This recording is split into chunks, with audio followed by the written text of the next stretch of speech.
امام حسین علیہ السلام اور ان کے جانثاروں کو جب کربلا میں شہید کیا گیا تو اس وقت آپ کی مدد کے لیے کوئی نہ آ سکا، لیکن کچھ لوگ ایسے تھے جنہوں نے حضرت امام حسین علیہ السلام اور آپ کے جانثاروں کی شہادت کا بدلہ لیا اور کفن پہن کر عبیداللہ ابن زیاد کے ساتھ جنگ کی، اور جب تک خود شہید نہ ہوئے تب تک لڑتے رہے۔ آپ یہ سوچ رہے ہوں گے کہ میں مختار ابن ابی عبیدہ ثقفی کی بات کر رہا ہوں، لیکن نہیں۔ تو پھر یہ لوگ کون تھے اور یہ جنگ کب اور کیسے لڑی گئی؟ یہ پورا واقعہ میں تفصیل سے آپ کو اس ویڈیو میں بتاؤں گا۔ جنگ توابین، جو کہ عین الوردہ کے مقام پر لڑی گئی۔ یزید ابن معاویہ کے خلیفہ مقرر ہونے کے بعد سن 60 ہجری کی ابتدا میں کوفہ میں موجود حضرت امام علی علیہ السلام کے حامیوں اور شیعوں نے ایک میٹنگ کی، جس میں کچھ صحابی رسول، تابعین اور موالی شامل تھے۔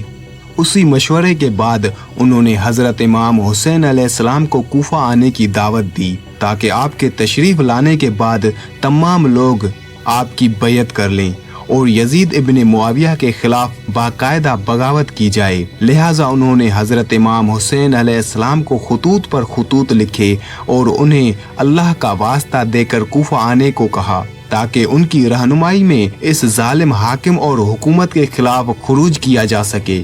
لہٰذا امام حسین علیہ السلام اپنے اہل بیت اور ساتھیوں کے ساتھ روانہ ہو گئے، لیکن جب یہ خبر یزید کو پہنچی تو اس نے اپنے جابر گورنر عبیداللہ ابن زیاد کو کوفہ بھیجا تاکہ کوفہ میں بغاوت کے ماحول کو روکا جائے۔ اس نے کوفہ میں اعلان کروا دیا کہ جس نے بھی امام حسین علیہ السلام کے سفیر حضرت مسلم ابن عقیل کا ساتھ دیا یا ان کے ساتھ دیکھا گیا، اسے قتل کر دیا جائے گا۔ نیز یہ افواہ عام کر دی گئی کہ شام سے یزید ایک بڑا لشکر بھیج رہا ہے جو کوفہ پہنچنے ہی والا ہے۔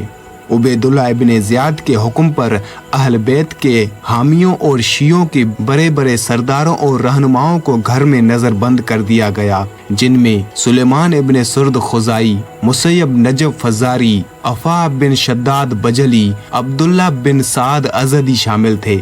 ان بزرگ ہستیوں کے قید ہو جانے کے بعد کوفیوں کی دلوں میں حکومت کی دہشت بیٹھ گئی اور لوگ بے بس ہو گئے۔ ان کوفیوں کی ایک بڑی تعداد کو سونے اور دیناروں سے خریدا گیا تاکہ وہ حکومت کے خلاف کھڑے نہ ہو پائیں۔ نتیجتاً 10 محرم الحرام سن 61 ہجری کو امام حسین علیہ السلام اور ان کے اہل بیت اور ساتھیوں کو کوفہ پہنچنے سے پہلے ہی روک دیا گیا اور شامی لشکر نے پورے قافلے کو شہید کر دیا۔ جب یہ خبر کوفہ پہنچی تو ان اصحاب کے لیے یہ نہایت ذلت اور خواری کا مقام تھا کہ نہ ہی وہ اپنے امام کی مدد کر پائے اور نہ ہی کربلا پہنچ سکے۔ لہٰذا 61 ہجری کی ابتدا میں 300 سے زائد لوگ حضرت سلیمان ابن سرد خزائی کے گھر میں جمع ہوئے اور کہا کہ نبی کے فرزند شہید ہو گئے اور ہم نے ان کے ساتھ بے وفائی کی۔ اب اللہ تعالی ہم سے تب تک راضی نہ ہوگا جب تک ہم ان قاتلان امام حسین علیہ السلام سے بدلہ نہ لیں یا خود شہید نہ ہو جائیں۔